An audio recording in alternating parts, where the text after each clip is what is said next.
I have here with me Honorable Kule. Good morning. How are you doing, sir? I'm fine. I'm fine. How are you doing today? I'm good. So I have some interesting topics for you. Obasanjo said Nigeria has disappointed itself, disappointed the world, disappointed Africa. What do you have to say about this? You see, that Baba Obasanjo, respect to him, is our father. But at times, you have a time when an elder will go astray, and you need to let them know, Daddy, you did wrong. Baba Obasanjo did not really live up to his full potential when he was ruling. What do you mean? Yeah, what do I mean? You came in as an elder to correct the wrongs of maladministration of governance. They brought you as a pace setter for the first democratic president, in which you are not even the one that we wanted, but we still managed. That's I'm talking of election between Baba himself, Obasanjo, and Falaye. And what ended it up, they make sure they step Falaye down for you to occupy that position. That okay, you will use the experience of 1998 to 99 or 96 to 99 that you had under the Muritala Mohammed after his demise, that you should come into the power. But I thought you would have fixed Nigeria better than this, because all what we are going through the basic thing, major things we are going through now, you have to lay it on the table of Baba. The problem, two problems, and which is the basic thing we need, which is the energy and power, electricity, and the oil industries. Why am I saying this? Why am I saying this? If you have fixed up that electricity, the youth has no problem to be crying loud out as it is. That light alone, if you are a barber, if you are a organizer, if you are you rely on the NEPA 24 hours light. Our industries will have industries too will have grown. You will not see country like Dunlop. You know, Dunlop left Nigeria under Obasanjo regime. Really? Yes, they left Nigeria under President Obasanjo regime. Now, leading by example, you will have fixed the refinery. You started this turnaround of refinery, in which you never see any improvement on those 4 refineries, and you keep pumping money into the water. Is that you are just throwing money away into the water. So to me, our leaders should have a rethink and call themselves to order for them to pacify the citizens that we have failed you all, including all of them, Obasanjo, what's it called, Atiku, Jonathan, Buhari. Presently, Tinubu just get to the throne. I can say categorically, you see as an excuse to say he's new on the seat, but there are some policy he has to look into that is not a right policy that will go along with. You mean Tinubu? Yes, that is not the right policy. It can remove. Like which one? Like freeing our dollars. That's a free flow of the currency. Is that a wrong policy? It's a wrong policy because we are not a production. You encourage the arbitrage? See, it's not I'm encouraging. One thing, if you want to make your dollar stable, stagnant, strong, your naira strong, you have to be productive. Is Nigeria productive? Don't you think that removal of subsidy on dollar will encourage us to go into production? It's easier. It's not. We are reading their lips now. They need to start working their talk. You're talking production. Are you encouraging? How many companies, how many investors are you encouraging to come in and invest in Nigeria? With all this false scarcity, with all this, but still the population is there.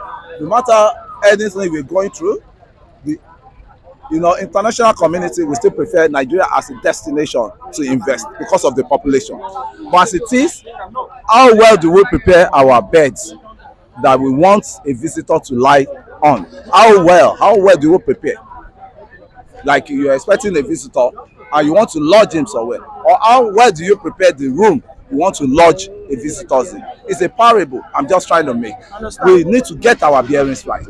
In a situation where you have a country that has 4 refineries, and you started the crude swap already. The crude swap doesn't cost you any penny. It's just like taking Nigerian crude down to Sao Tome, down to the funniest thing, they're even going to nearby country. They may go to Niger, they may go to just to swap the crude you have, and they will give you the one that's been refined. Especially those European countries, they carry their this into. That's what they do for them. They give them the low products, the low standard of the fuel they have. What you just need is you get a vessel that will barge it on. And so I don't see any rocket science in these 4 issues. Voila, fix up the refinery. I think some people are enjoying that what's it called, racket of subsidy. They are enjoying it. But the subsidy has been removed now. Has been removed, but has the people been removed?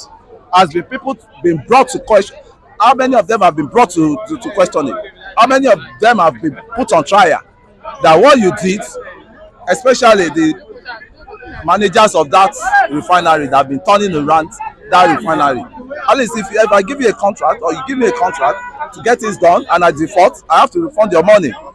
Is that not so? So they should refund the money of refinery they've been turning around that has never turned itself. No one has turned itself around. On house cleaning, I think we can see that it started with CBN, and today Godwin Emefiele is being arraigned as we speak at the Federal Court here in Lagos. So currently, no? Yes. Yeah. So let me go to my next question, sir. Protests rock Benin, Edo, over hardship caused by removal of subsidy. How do you think the federal government should respond so that this will not go nationwide? The federal government has to respond as quick as possible, because what the youth need now, engagement. We need engagement. What type of engagement? As of now, I expect the president in power now to invite the youth to Aso Rock, so that to show that seriousness that is for the youth, is for the masses. Now, bring them to Aso Rock. What this government is all for us. It's an inclusive government. But he has spoken with the NAS, National Association of Nigerian Students. National Association of Nigerian Students. They are just a portion of the masses, of the youths. Let me tell you that the National Association of Nigerian Students has even been monetized for long. Thank God they are just coming back to reality, to stand on their ground, to hold their ground. But what I'm saying is, pick every leaders from each regions that will go to Abuja and submit our grievances. This is what we want. This is what the youth want. It's kind of make it like a youth, engagement forum, so that you call the youth to order. I know I must have hurt you with all this policy, but this is where I'm driving towards. And it can be difficult for now, but we still laugh, we still smile at the end of the day. But the process, we all have to bear with it. But the way the communication gap is, so there's a lacuna in communication gap, the way I'm saying it. Because the protest in Benin now, I think must have waking them up that you need to keep engaging. Thank God the 8,000, he has retrieved that policy that is not going to work, because it's an insult to people say you want to give them 8,000. Some people, right? And you know the nature of the youth we have in Nigeria. They believe if it's not bogus money, we are too money mongers. Let me just say, youth are too money mongers, and average youth believes in a day it needs to be making 1 million, or an average youth believe you can only get what you want in a day, not knowing that you have to start going through a process. So let's him call the youth, the ones that want to work, the ones that can engage on different industries like agri sector and this thing. Let him call them. Okay, this is the plan I have for you. Register your name, and it won't be, we will not allow it to be hijacked by all these politicians. So let it be the youth affairs.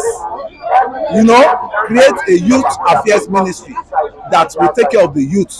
That is, if we can do that, there will be, conversation, there will be engagement between the presidency and the youth. because who he need most now is the youth, because the youth are the majority of people that voted for him. I voted for him, and what I'm going through now, I need to understand for them for a while. But if we pass that time limit, I think I may go.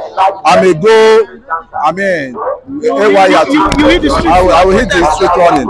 I will hit the street running likewise. So to me, I want the government to wake up from the slumber. All right, Mr. Kule, thank you very much for your time. All right, thank you all viewers. Please, for all your comments, drop it in the comment section. Thank you very much. I will see you again tomorrow. Good morning.